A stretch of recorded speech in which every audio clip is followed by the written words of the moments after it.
मुझे और मेरे घर वालों को एक बदरू डायन से खतरा है जो हमेशा मासूम इंसानों को मारकर उसकी रूह को कैद कर लेती है और अपने महबूब जो कि एक शैतान है उसको रूह तोहफे में देती है ताकि वह शैतान उससे खुश हो जाए और उसकी ताकत बढ़ा दे।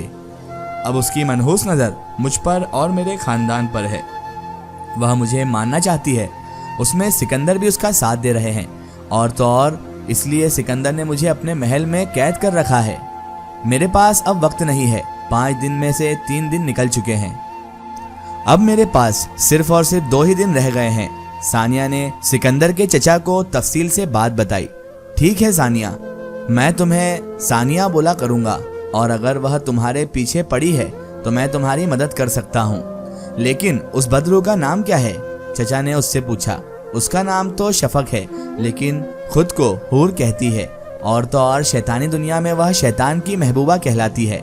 सानिया ने कहा, हाँ शायद मैं हूर को जानता हूँ। एक बार उसने सिकंदर की जान बचाई थी, तब से सिकंदर उसे बहन मानने लगा है। लेकिन अगर सिकंदर गलत है और वह एक बदरू का साथ दे रहा है तो मैं उसको सजा जरूर दूंगा, चचा ने गुस्से में कहा और उन्होंने अपनी आंखें बंद कर ली और जुबान से कुछ पढ़ने लगे। अचानक उनके हाथ में एक सुनहरा और चमकता हुआ खंजर आ गया। उन्होंने आंखें खोली और सानिया की तरफ खंजर बढ़ाकर कहा, इसे अपने पास रखो। ये जब तक तुम्हारे पास रहेगा ना, कोई जिन, भूत, प्रेत, परी, चुड़ैल, ना ही कोई बदरू तुम्हारे पास आने की हिम्मत करेगी। और ठीक 2 दिन बाद जब वह तुम्हें मारने आएगी तब तुम ये खंजर उसके दिल के मुकाम पे पेवस्त कर देना। सानिया ने हाथ बढ़ाकर वह खंजर ले लिया और वह खंजर देखने में कुछ अलग लग रहा था। आपका बहुत शुक्रिया चचा, सानिया ने अदब से झुककर कहा और चचा ने मोहब्बत से उसके सर में हाथ रख दिया और कहा, जीती रहो बेटा, पर मेरे शर्त भी सुन लो। तुम उस हूर को खत्म करने के बाद वापस हमारे पास आओगी, समझी? ये खंजर हमें वापस कर देना क्योंकि ये एक इंसानी हाथ में महफूज नहीं है और महफूज नहीं रह सकती है। चचा ने उसे समझाते हुए कहा, ज्यादा देर, लेकिन मैं वापस कैसे आऊंगी? सानिया ने सवाल किया। तब चचा ने उसको गले में एक लॉकेट डाल दिया। तुम्हारा जब सब काम हो जाए तब तुम इस लॉकेट को अपने गले से उतार देना, तुम खुद ब खुद यहाँ पहुँच जाओगी। सानिया ने असबात में सर हिला दिया और वह सोच रही थी, बस एक बार घर तो पहुँच जाऊं, फिर यहाँ वापस भी कौन आएगा। सिकंदर के चचा ने सानिया की आंखों में काली रंग की पट्टी बांध दी। सानिया को अपना सर बहुत भारी लगा और वह चकरा गई। जब उसे होश आया तो उसने अपने आप को अपनी आंखों से काली पट्टी हटाकर देखा और खुशी से पागल हो गई क्योंकि वह अपने कमरे में मौजूद थी। जाना पहचाना कमरा, मानूस सा पुराना और छोटा सा कमरा। जैसा वह छोड़कर गई थी वैसा ही उसने कमरे को पाया था। जिस रात वह घर से गायब हुई थी उस रात हूर ने उसको दूध लाकर दिया था। दूध का गिलास वैसे ही ढका हुआ रखा था। वह अपने कमरे से बाहर निकलने का इरादा कर रही थी कि तभी अचानक वह रुक गई और सोचा, अगर वह इस तरह अपने कमरे से निकली तो सब डर जाएंगे क्योंकि वह तो लगातार 3 दिनों से घर से गायब थी और अभी हूर भी घर में होगी। उसने कमरे में ही रहना मुनासिब समझा। वह तो बहुत ज्यादा खुश थी कि वह अपने घर वापस आ गई है और इंसानी दुनिया में है। वह सुकून से अपने नर्म बिस्तर में लेट गई। इस बात से अनजान थी कि उसकी बड़ी माँ अस्पताल में है और उसके दोनों भाई भी अस्पताल में हैं और सिर्फ हूर अपने कमरे में आराम कर रही है। सिकंदर अपने चचा कामिल पर गुस्सा कर रहा था। आपने आखिर सानिया को इंसानी दुनिया में जाने ही क्यों दिया? सिकंदर ने गुस्से में कहा। अपने गुस्से पर काबू रखो फरजंद, तुम लोग उसे धोखे में रखकर उसको जान से मार डालना चाहते हो। मैंने तो बस उसकी मदद की है और तुम कब से एक बदरू का साथ देने लगे? तुम जानते हो ना तुम्हें इसकी सजा भी मिल सकती है। कामिल चचा ने कहा, मैं किसी की मदद नहीं कर रहा था और मैं सानिया को बहुत पसंद करता हूँ। क्यों उसको मारने की साजिश करूँगा? मुझे खुद सानिया ने बताया था कि उसके जान को खतरा है। मैंने सोचा था कि ये मुझे यहाँ से जाने के लिए बहाना बना रही है।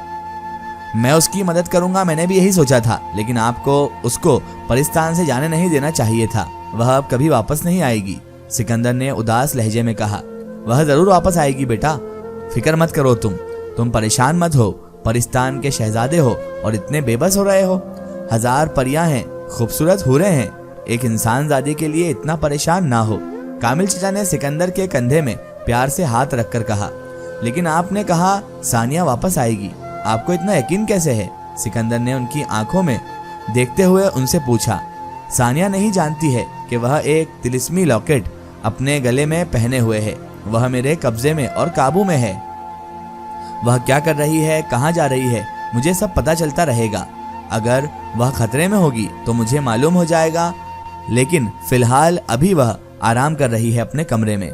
मैंने उसे खंजर दिया है जो वह मुझे वापस करने जरूर आएगी। अगर नहीं भी आएगी तो वह लॉकेट जो उसके गले में डला हुआ है उसे मेरे पास लेकर आएगा, और जब यहाँ आएगी तो तुम उसे वापस मत जाने देना।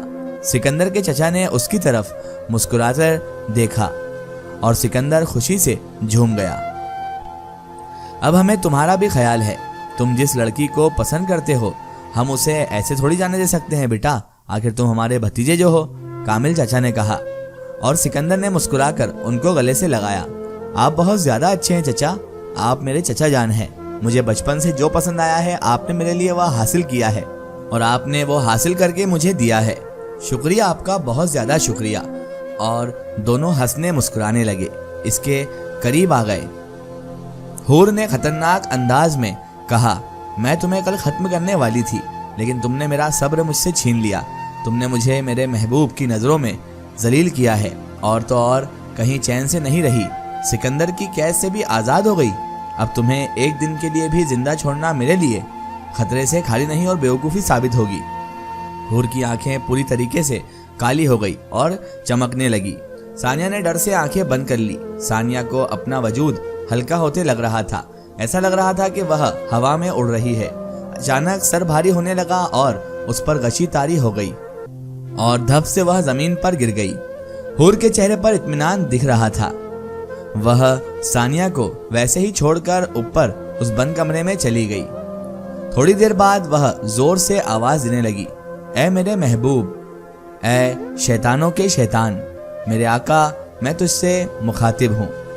मेरी फरियाद सुन, मैं तेरा इंतजार अब खत्म करती हूँ। मैं आज इस हसीन इंसान ज़ादी सानिया की भेंट चढ़ाने वाली हूँ। ठीक रात 12 बजे मैं इसको जहन्नम पहुँचा दूंगी। इसको मारने के बाद उसकी रूह को बतौर तोहफा तुझे पेश करूंगी। हूर दीवानावार हंसने लगी। उसकी हंसी बेहद खौफनाक थी, जैसे लग रहा था हजार बदरूहें हंस रही हो। अचानक उस शैतान की आवाज़ आई, मैं तुझसे खुश हूँ मेरी महबूबा, मुझे आज रात का बेसब्री से इंतज़ार है और बेसब्री से इंतज़ार रहेगा। और हूर फिर नीचे आ गई। वह सानिया को उठाकर छत पर ले आई और रात होने का इंतज़ार करने लगी। अभी शाम हुई थी। हूर ने सानिया को सीधा लिटाकर उसको सफ़ेद चादर से अच्छे से ढक दिया। सिर्फ उसका चेहरा दिख रहा था। इसका एक स्टोरी हम देखेंगे इसके अगले पार्ट में।